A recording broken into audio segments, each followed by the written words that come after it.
What happens if we don't speak about money in a healthy way? We perpetuate it as being the big boogeyman. Mm. Yeah.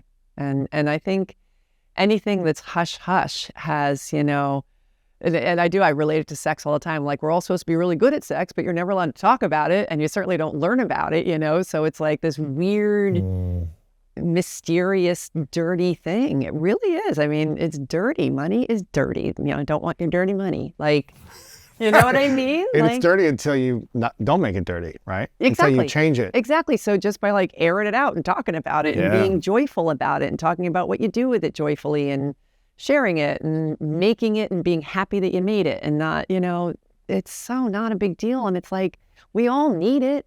It's so funny. I always think if I told the average person, I'm going to give you $10,000, they'd be like, sweet. And then, but talking about how do you feel about rich people? How do you feel about people who make tons and tons of money? And the disparate, the difference between that, you want it, but there's still dirtiness around it, which is why I put in 2 of my books to write that letter to money, because it's a really interesting exercise. You wrote a love letter to money. Yeah, you just write a letter to money as if it's a person almost. So it's I love you, I wish I had more of you, but I don't trust you, and I feel like a dirty for even saying that, and all the things, and then you can see what you got going on. This is a topic that I've been fascinated about for decades, because I didn't have money at one point. Also, I was living on my sister's couch for a year and a half. I couldn't pay for the rent. I didn't buy food. I was just living off of her for a year and a half while I was recovering from a surgery, a wrist that I broke playing football. And I was afraid of it. My father also got into a pretty bad car accident a year prior to me getting injured, where he was kind of that lifeline for me, where he'd give me $100 when I needed it and paid for things and just said, hey, go live your dreams, and when you're done, we'll figure out what you're going to do with the job. Right. He got in a car accident. He had extreme head trauma, was in a coma for 3 months. My God. Ended up surviving, but wasn't able to work anymore. So he was physically alive, emotionally and mentally kind of not here. Wow. So he passed a year ago, but it was 17 years of him struggling, right, to try to recover.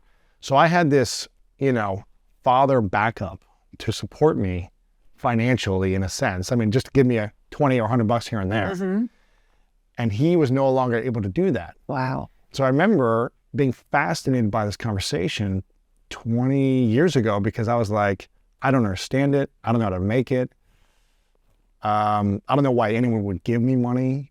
Where does my value come from? How am I going to ask someone for money when I don't even know what skills or values I have? Right.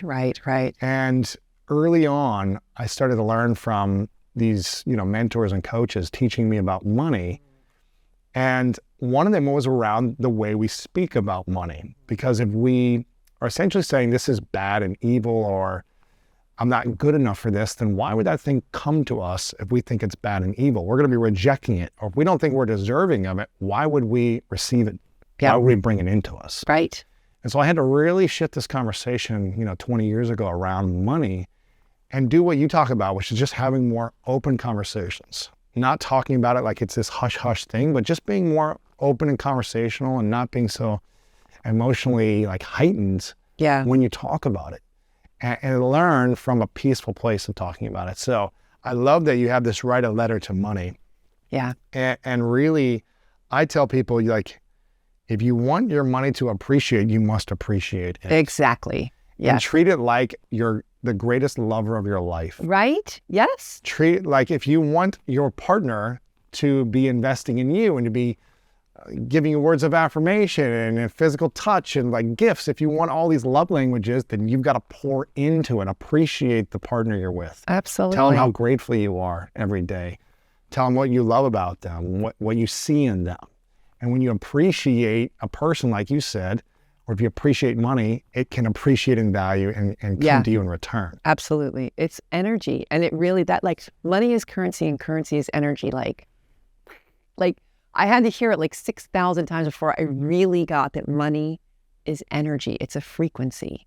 So when you raise your frequency and get into alignment with it, and that whole alignment thing is all about none of the limiting beliefs, just being in surrender and in alignment and having it flow in. So at the beginning you asked me what my mom, what my words were. So at first it was, I can't afford it. And then I eventually went to money flows to me easily and freely.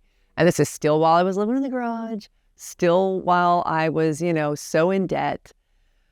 But I had started doing all the energy work around it. And I was like, all right, what are my blocks? Like when you write a new mantra, it's all about like really like the letter to money, like what just kept coming up in it, that I was stuck and that it was hard and that I didn't know what I was doing. So there was like hard and stuck and confusion. So flowing easily and freely was just like, yeah, even though I did not believe it at first, like it wasn't about believing it. It was about the feeling, because we are emotional creatures, and that emotion, the frequency of emotions was, the flowing, the easily and freely flowing was really, really powerful for me. So now when you write a statement or a mantra that you're wanting to step into, but you don't believe it yet, is that lying to yourself? Or how do we overcome this thing that, okay, this is what I want and this is what I'm stepping into and the feelings I want to experience, but I don't have it yet. I don't, and that's not actually true yet. Okay.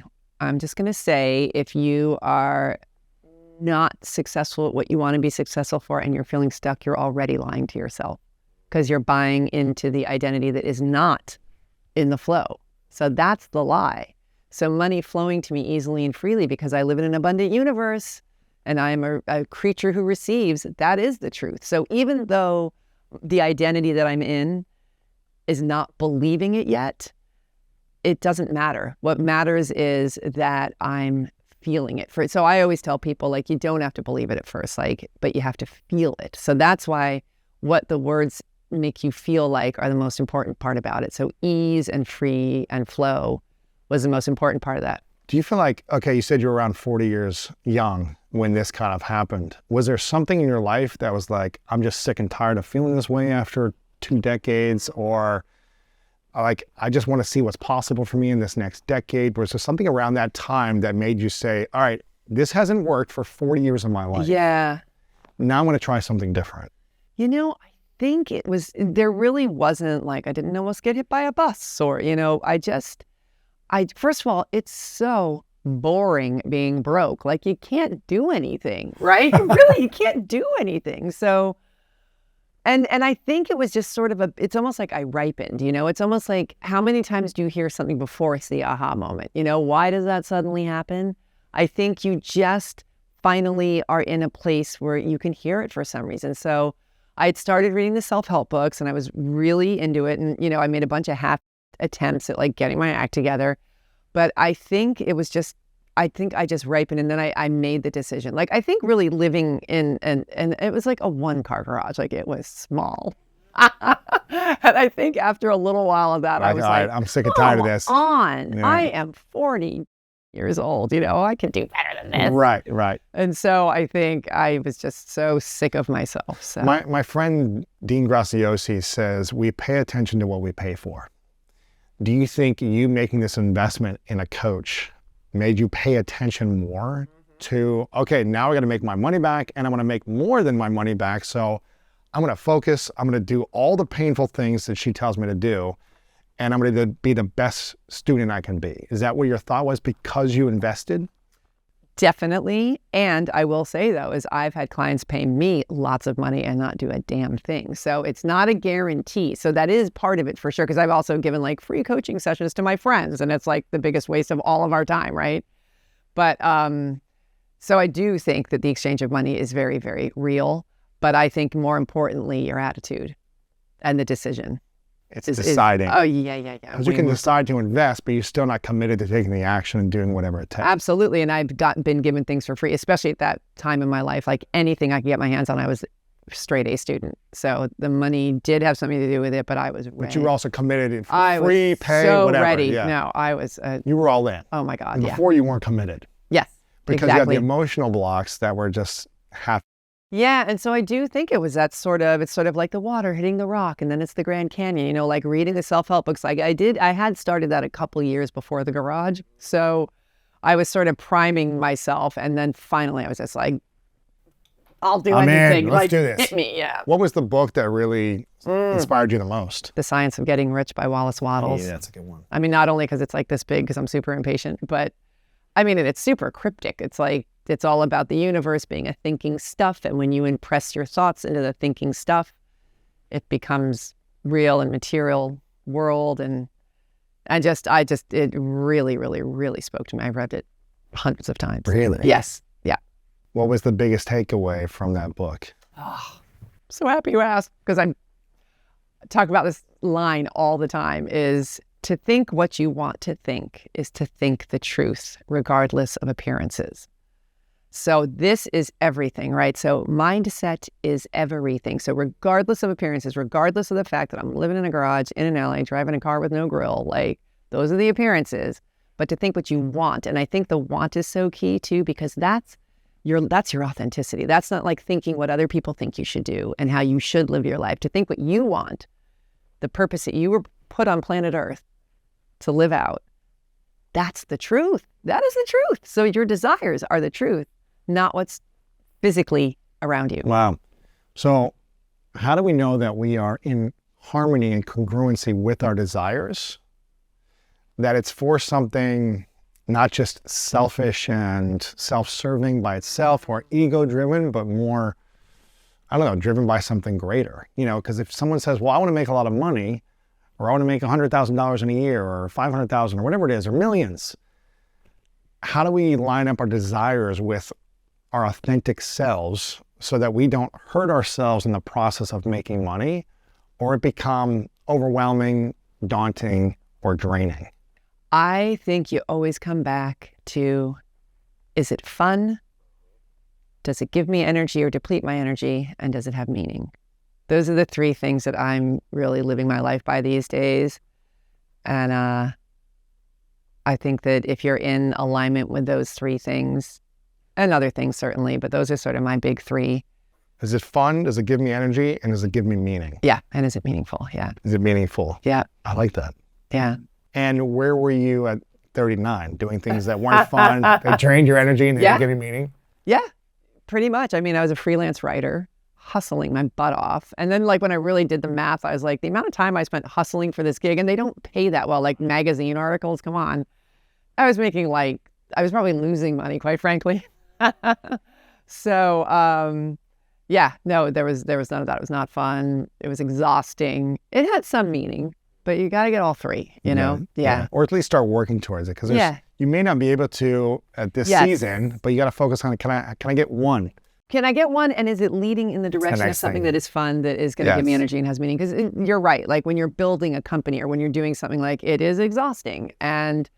But if it's still exciting and fun and has meaning, then it doesn't get to be a picnic all the time. When was the biggest aha moment for you then? Like, was it after you made a certain amount of money or a client paid you something, or was it just a feeling you had, like releasing all of it in the process of working? Like, when was that moment where you're like, I'm actually emotionally and mentally free around the idea of money? Oh, interesting.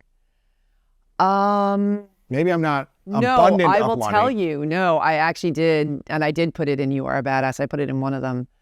It was when I had, oh my God, it was such a cool moment. So, because money is currency and currency is energy, right? So we're really going to get woo-woo with the money, like really shifting the mindset around money. And bring me back to my story if I go off on a tangent, because I'm about to go off on a tangent. I want to remember, but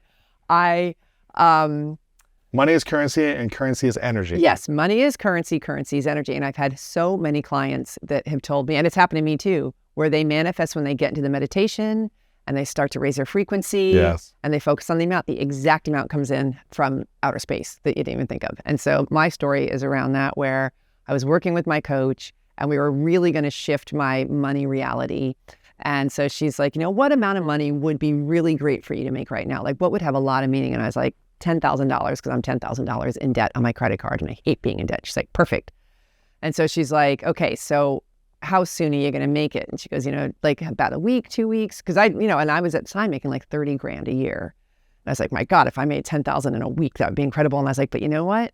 I got to do it in 2 days, because I know myself and I won't keep myself in that frequency. Like I'll lose steam and I'll decide that like, it's not, I can't do it or whatever. Like I knew that the stuff would start creeping back in.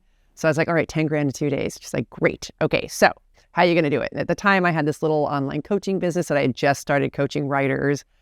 And I was like, I'll get 3 private clients, blah, blah, blah, blah, blah. So then we're, putting all the pieces in place. And then she's like, okay, and is there anything else? And I was like, well, there was this guy that I was coaching years ago. He was my first private client. I was charging him like $50 an hour. And I was like, I could also call him and see if he wants to work with me again. And she's like, okay, great. And we're still on the phone. And I checked my email and he has written me. I have not thought of this man or communicated with him in years. Email, he's like, are you still coaching? Can you help me? When can we start? Wow. And so she's like, okay, here's what we're going to do. We're going to put together a $10,000 package for him and you're going to sell it to him right now. And holy cow. I know. And I was like, $10,000. I was charging him $50 an hour. And I really adore him. He's such a special person. And I was like, felt like, a greedy pig, blah, blah, blah, all the things, fraud complex, gigantic. Imposter syndrome. Oh, beyond.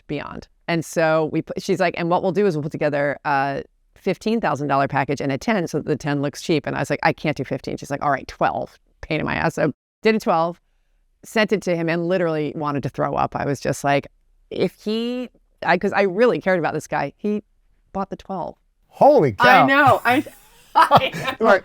should have made it 15. I know, exactly. I know. Well, here's the thing, it's not like you were charging him $12 an hour. Obviously, you created a positioning and a packaging of services that would over-deliver, that would serve him in a big way. I worked with him for 5 years after that. Exactly. Yeah. So it's not like, I'm just going to charge some number and then give very little. Oh, no. You made sure that the value was there. Totally. How did you learn to package and position your value to be able to charge for what you wanted? My coach helped me put it all together, but then I had to rise to that frequency. And I'll tell you, when you're charging something that scares out of you, you show up with your A+ game. And he did too. It was a lot for him too. We knocked it out of the park. Because you pay attention to what you pay for. Yes. Right? Yes. Yeah, totally. You'll rise to the occasion. I got to focus. Yes. I got to show up on time. I got to deliver the results on time. Absolutely. Give my best here. Yep. Interesting. So now I'm curious about the next thing. Was that everything to the story first off? I want to make sure I get it. Yeah. Okay. Yes. Money is currency and currency is energy. I'm curious about the next thing. So once this happened and you sold a $12,000 package and you were like, this is crazy and this is more money than I've ever made in my life, essentially, in 2 days, did you fall back at any point or did you stay focused? Oh, interesting. Because sometimes people get an opportunity and they get excited and then, I tried it again and it didn't work. So maybe this was a fluke, maybe this was a one time and the thermometer goes back down to what they're comfortable or familiar with. Very common, very common. I did not, but only because I continued to get coaching. I got bigger and bigger and bigger packages. I mean, I was paying 6 figures by the end. $100,000 for a year of coaching? Or? Wow. Mm-hmm. So because I knew myself, I was like, I am rickety in this whole sort of wealth consciousness department. So I knew that it's like getting a personal trainer, right? So I just kept investing in the coaching and now I'm good, but I do still have to work at it. I mean, it's different levels. It's different levels, And you feel comfortable at this level, but if you want to break through. Exactly. Do something you've never done, it means you've got to have a different frequency still, right? Exactly. You got, there's always more growth to be had. Do you feel like you're kind of at like a block right now? Because again, you've sold, 5 or 10 million copies of your books. You've got coaching programs, you've got all these success, financial freedom, all these different things. But is there like a level you've reached that you feel like, okay, well, can I break through this? This is so much now and I feel abundant, but could you break through? If I could decide what I want the next thing to be yet. I'm still in that sort of incubation period of like, what would be fun, give me energy and have meaning. I'm getting there. I definitely feel like I'm getting there and I'm doing a lot of things that meet those requirements in the meantime, but it's not the big. What's your biggest fear or insecurity around money right now? That I don't know what to do with it when I make it. I'm good at making it. My bookkeeper called me one day and she's like, would you please just open a savings account at your bank? Because I had $1 million in my checking account. This was a while ago. I finally got my, I've hired financial I've hired people grown-ups who know what they're doing with money, but I'm teaching myself about it, but I find it boring. I find investing boring and confusing and out of my league. So luckily there are amazing people who know what they're doing. So I have finally gotten that team together. Gotcha. And there is a tiny part of me, if I gave it any attention, that is a little scared it's all going to go away. Really? Yeah. But it's not that bad. And I probably should not even speak it out loud. Right. Yeah. Well, you're being honest about it. Yeah. I think there's one thing about speaking it out loud so it doesn't happen, but another thing about saying it so it doesn't have power over you. Right. Oh, yeah. You know, okay. it's like, we'll if take you're that afraid version. of it, like you're afraid to have the conversation around money. Yeah. I'm all a believer, like, don't speak into something in existence you don't want to happen. But Yeah. I think, you know, when I started talking about my fears and my shame and my insecurity, it actually felt like the poison was coming out of me. And now I could see it outside of me, or I could have a conversation with it as opposed to it being in me and Right. afraid to talk about. Right. And then I could get coaching about it. Before I started making money, I said, I can't afford it to pretty much anything you could throw at me. My first words out of my mouth were, I can't afford it. And What are we doing when we're saying that? Whether it's true or not true. we are buying into an identity as somebody who can't afford stuff. We are also proving it